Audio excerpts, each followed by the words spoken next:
रहस्य, राष्ट्रभक्ति और सनातन चेतना, दलौरी की अनसुनी गाथा। 18 अगस्त 1945 दुनिया को खबर मिली कि ताइवान में एक विमान दुर्घटना हुई है और उसमें भारत के महान क्रांतिकारी सुभाष चंद्र बोस का निधन हो गया।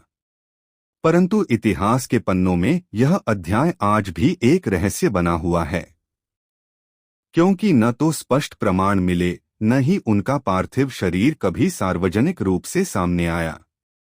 समय बीतता गया, लेकिन जम्मू कश्मीर के जिला राजौरी के शांत आध्यात्मिक गांव दलौरी में एक अलग ही कथा पीढ़ी दर पीढ़ी सुनाई जाती रही। कहते हैं कि विमान दुर्घटना के कुछ समय बाद एक तेजस्वी साधु उस क्षेत्र में प्रकट हुए। उनका व्यक्तित्व असाधारण था। चेहरा तेज से भरा हुआ, वाणी में अद्भुत आत्मविश्वास और राष्ट्र के प्रति गहरी संवेदना। वे साधु वेश में थे, पर उनकी बातों में स्वतंत्रता सेनानी की दृढ़ता और नेतृत्व की शक्ति झलकती थी। गांव के सम्मानित व्यक्तित्व ठाकुर साईं दास और ठाकुर नांतराम ने उस महात्मा के तेज को पहचाना।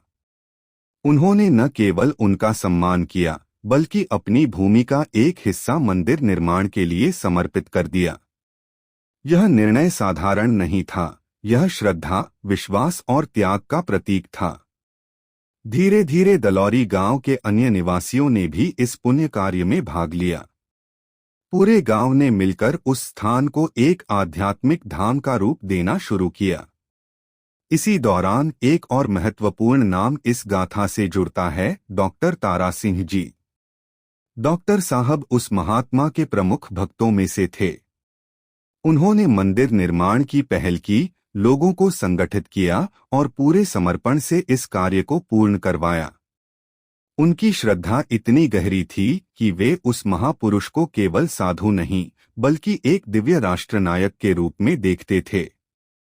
कहा जाता है कि उस महात्मा ने गांव में सनातन धर्म की ज्योति प्रज्वलित की।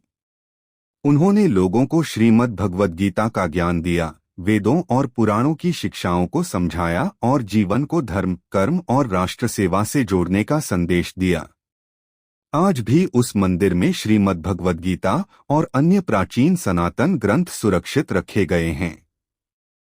यह केवल पुस्तकें नहीं, बल्कि उस दिव्य चेतना के साक्षी हैं।